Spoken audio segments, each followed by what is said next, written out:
5 जीव मर जाते हैं। रूप के चलते कौन मरता है? पतंग। जैसे ये बल्ब है, ट्यूबलाइट है, शाम को जला दो, पतंग जाता है इसके पास, इस लाइट को खा लूं, अपने अंदर कर लूं। लाइट गर्म होती है, वो धक्का लगता है, नीचे गिरता है, फिर वहीं जाता है, फिर नीचे गिरता है। शाम से लेकर के सुबह तक उस बेचारे के पंख भी टूट जाते हैं और राम नाम सत्य हो जाता है। हमें भी ज्यादा रूप का दीवाना नहीं बनना चाहिए, नहीं तो हमारा भी पतंग वाला हाल हो जाएगा। और रस के पीछे कौन मरता है? रस के पीछे मछली मरती है। मछुआरा मछली पकड़ने वाला जाता है, एक लोहे की कुंडी होती है, उसको आटा लगाता है, फिर जल में फेंकता है। मछली सोचती है मेरे लिए भोजन आया, गई तो थी भोजन करने, जैसे आटे को झपट्टा मारा और उस कुंडी में मछली की मुंडी गर्दन फंस गई और मछुआरे ने यूं ऊपर उठा लिया। गई तो थी भोजन करने पर किसी का भोजन बन गई। हमें भी इस अपने जिह्वा के पीछे ज्यादा नहीं जाना चाहिए कि अभी खट्टा ला दो, अभी मिठा ला दो, अभी कचौरी ला दो, अभी पूरी ला दो, अभी गरम गरम जलेबी ला दो। यदि ऐसी इच्छा हमारी हो गई तो हम भी बीमार हो जाएंगे। और गंध के पीछे भौरा मरता है। हमें भी गंध के पीछे ज्यादा नहीं जाना चाहिए। रूप के पीछे पतंग, रस के पीछे मछली, गंध के पीछे भौरा और शब्द के पीछे हिरण और स्पर्श के पीछे हाथी मर जाता है। हमें भी इन 5 चीजों से बच के रहना चाहिए। रूप, रस, गंध, शब्द और स्पर्श। शब्द आदि भी पंच तुम आपाहा। सज्जनों समय ने करवट बदली।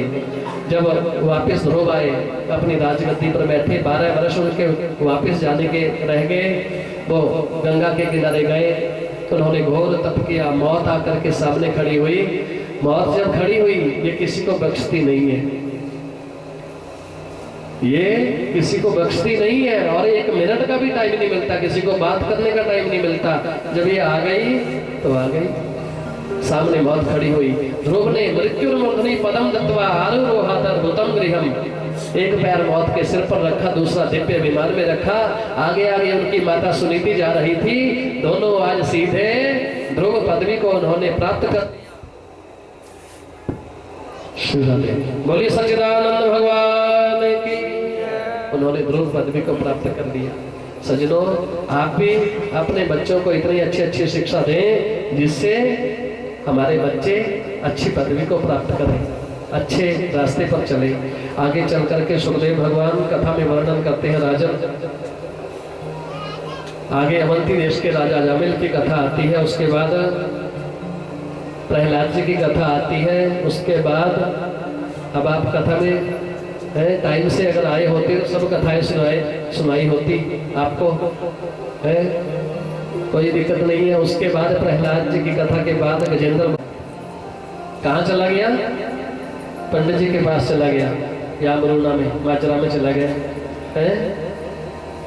माजरा में पंडित जी के पास पहुंच गया, 100 का नोट पत्री पर रखा।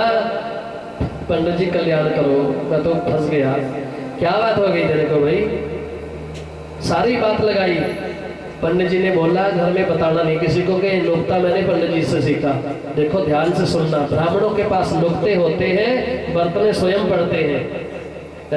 अगर नुक्ते सीखने हो तो ब्राह्मणों के पास बैठो, संतों के पास बैठो, युक्तियां लेनी है। उसने कहा महाराज जी, पहली बात यह है, रजाई दिन में मेरी, रात को बड़े वाले की। अच्छा, रजाई दिन में तेरी है? हाँ महाराज मेरी है। क्या दिक्कत है? महाराज मुझे दिन में नींद आती नहीं, सारा दिन घास लाता हूँ और शाम को रजाई बड़े वाला ले लेता है। हमने 12-12 घंटे बांटे हुए हैं। कोई बात नहीं बेटा, तेरा कल्याण हो जाएगा। अच्छा, दिन में रजाई किसकी है? कहने लगा मेरी। कोई बात नहीं बच्चों, आप एक काम करना, यहाँ से जाते पानी वाली टंकी में डाल देना। यहाँ से जाते ही रजाई को पानी वाली टंकी में डाल देना। कहने लगे अच्छा महाराज। अब एक प्रश्न और भी है महाराज, वो भी सुलझा दो। भैंस का आगे वाला हिस्सा मेरा और पीछे वाला बड़े भाई साहब का, दर्शन जी का है। पिछले वाला हिस्सा बड़े भाई साहब का, छोटे वाला मेरा, आगे वाला। कहने लगे 100 का नोट और उसने पत्री पर रखा। कहने लगे भैया आपने एक काम करना, जब बड़े वाला धार निकालने के लिए जाए, जिससे गोबर हटाते हैं उसको क्या बोलते हैं? है? थोड़ा अच्छा ठीक है, थोड़ा। हाँ, आपने वो उठाना, जैसे वो धार निकालने के लिए जाए, थोड़ा उठाना, भैंस के सिर पर जोर से मारना एक है, और पूछना उसको कि जब तू खाती आगे से है तो दूध पीछे क्यों चला जाता है? आज मैंने अपने वाला हिस्सा छोड़ना ही नहीं मैंने। वही किया सज्जनों। आज पंडित जी ने मंत्र बता दिए, युक्तियां बता दी, घर में आया, आती रजाई पानी वाली टंकी में डाल दी, और शाम को जब दूध धोने की बारी आई, थोड़ा उठाया, आगे खड़ा हो गया भैंस के। बड़े वाला पूछने लगा, तू क्या करने जा रहा है? कहने लगा, जब ये खाती आगे से है तो दूध पीछे क्यों चला जाता है? आज मैंने अपने वाला हिस्सा छोड़ना ही नहीं, मैंने खत्म करना आधा हिस्सा अपने वाला। बड़े वाले भाई ने हाथ जोड़े, भैया आधा दूध तेरा और आधा मेरा, पर भैंस की गर्दन मत तोड़ देना, दूसरा मत मारना, भैंस बहुत जल्दी मर जाती है, क्योंकि ये डरती बहुत है। आधा दूध मिलना शुरू हो गया। जब शाम को दोनों ने पूरी रात कीर्तन किया तो कहने लगे, भैया आज के बाद पानी वाली टंकी में रजाई नहीं डालनी। एक हफ्ता तो सूखने को लग गया। कहने लगे, जब तक दूसरी रजाई नहीं मिलती तब तक इकट्ठे सो जाया करेंगे, तब तक। बोली बांके बिहारी लाल की।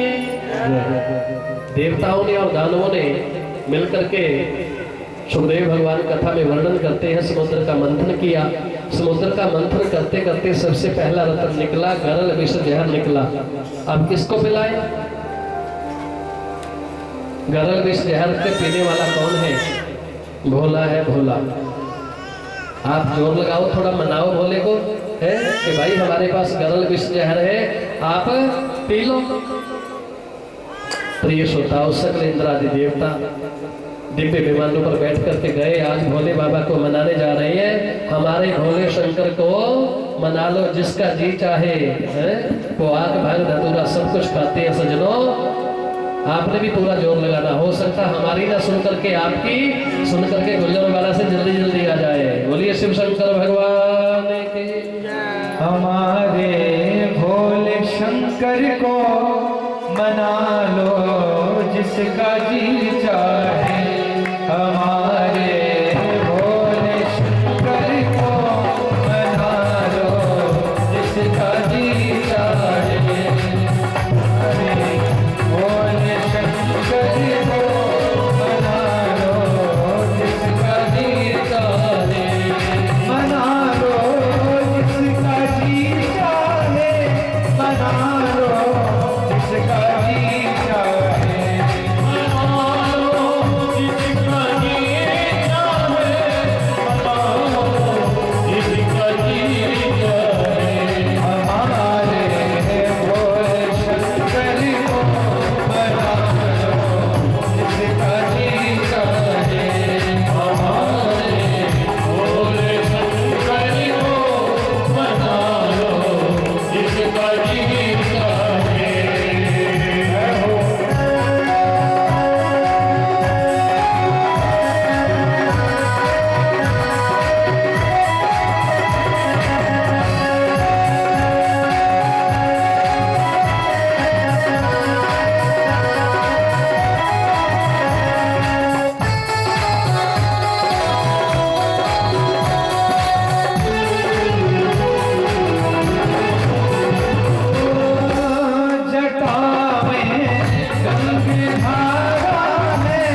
तो इस तरह से तो ये श्रोताओं समुद्र का मंथन करने लगे।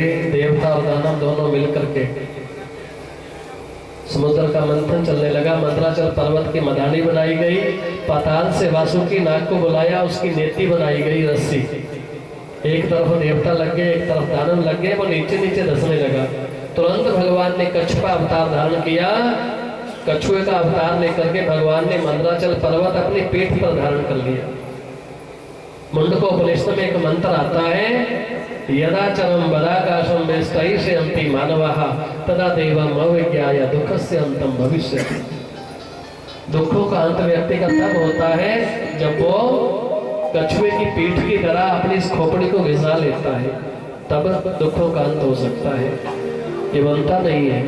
प्रिय श्रोताओं, धीरे धीरे पहला रतन निकला, भोले बाबा को पिला दिया गया।